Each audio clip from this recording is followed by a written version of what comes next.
My name is Daniel Lane, and I'm a retired land surveyor and the former county surveyor for Wayne County, Michigan. During my tenure there, I had the opportunity to manage a state fund that was enacted in a state law for surveying and record keeping in 1991. So this application, County Survey Records, is something we created over a 10-year period, actually, before I retired. I'd like to show a few features of it. And just in general, talking about Wayne County, this is a map on the cover page of the application. And it shows all the original survey units, the private claims that were the first occupants of Wayne County along the river, which was the only right-of-way into that. And then once the United States was formed, all the town and ranges were laid out and the land was sold. So the Register of Deeds there at the county had a grantor-grantee index like most counties in the United States do. A few of the counties like Cook County, Chicago, and Wayne County in the early 1900s created tract indexes, which were geographic indexes that in addition to the grantor-grantee index. In 1985, they stopped entry into the tract index. There were large books where they kept a chronological listing of ownership, and they went into an IBM mainframe that was supposed to replace the functions of that tract index. Sadly, it didn't do a very good job, so we were glad when the Remonumentation Act came along and gave us some funding to create the county survey records, which did both keep the county survey records, but it also duplicated the functions of a tract index. Having said that, I just want to show a few features right now that I like about this application. We'll go into the municipalities.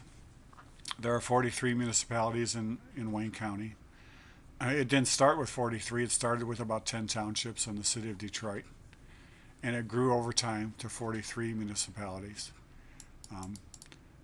The good thing about the tract index, which keeps indexing the records by the original survey unit, is it doesn't change over time, and municipalities can and do. And just as they were developed, some of them can disappear now with that have because of manufacturing jobs leaving Wayne County, etc. So we're going to go into Detroit. Go back here, and we're going to go to the Lincoln View map, which is a simple to use map.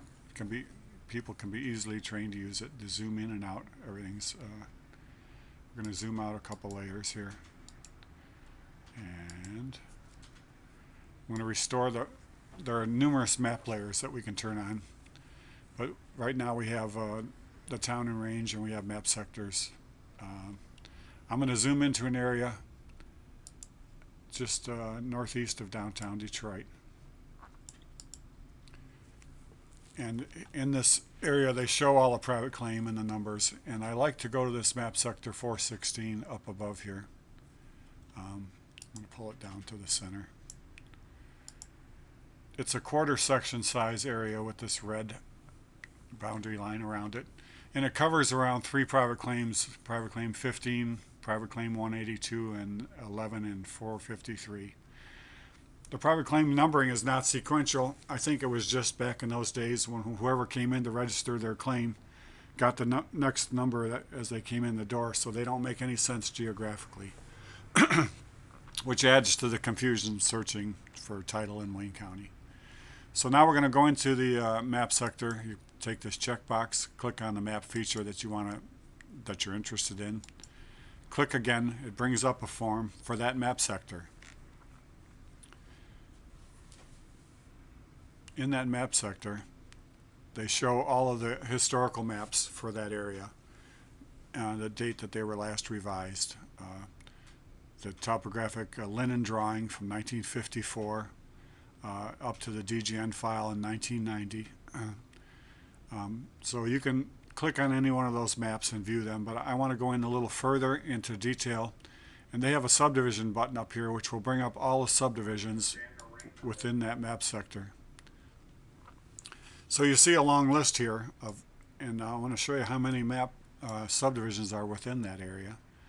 So we're going to go up here to Query, Count Hits, and you'll see down here, uh-oh, I did it wrong. I'm going to back up. You gotta click in. Yeah, I know, I got it. So I'm going to go back to click on subdivisions and then click down in here on the subs. Now I'm going to query count hits. So there were 66 maps, subdivision plans in that 1/4 section size area, which is amazing because if you go into the suburbs and you look at any quarter section, you'll find maybe a half a dozen subdivisions, maybe a few more, maybe a few less. But here in this one small area, you have 66 subdivisions. The reason being is that they were smaller subs and they were overlapping some re-subdivisions of underlying subs. There's one in particular that I want to show you as a sample. Go down the list here. It's Albert Breitmeyer's subdivision. So we'll click on that subdivision, hit zoom, and it brings up a more detailed form. And this subdivision index I helped create because I wasn't satisfied with a lot of the sub-indexes that we used at the county and other places. Most sub-indexes have like the first 32 characters of the sub-name, which can be real confusing with the number of subs we have in Wayne County. So we have the full caption no matter what it is, no matter how long it is. It also has the type of plat it is, the library, the first page, the last page. Many subs have multiple pages. Excuse me. The track book that sub, the title work is in. Is there a prior plat underneath that sub, and are there block designations?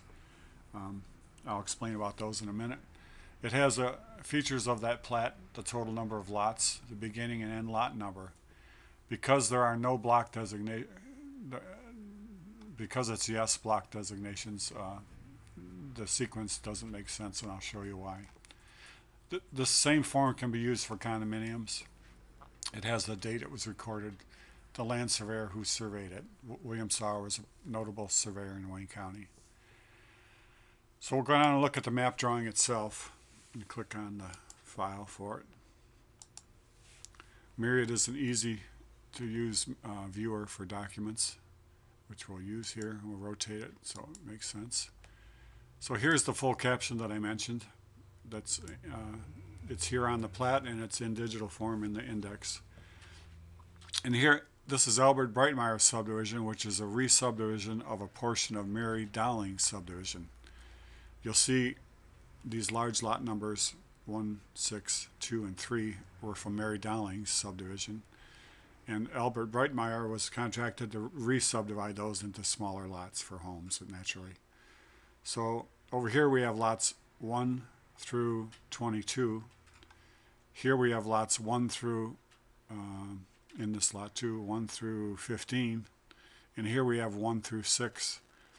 So therefore in Albert Breitmeyer subdivision we have 3 lot 1s, 3 lot 2s. Confusing if you're entering an IBM data mainframe system and you type in Library 17, page 18, you're going to get the title of 3 different lot 1s. And how do you decide which is which? So anyway, that's one portion of this application that I want to show. I'm going to end this now, and then I'm going to go into the track book next, and I'll show you about the track book.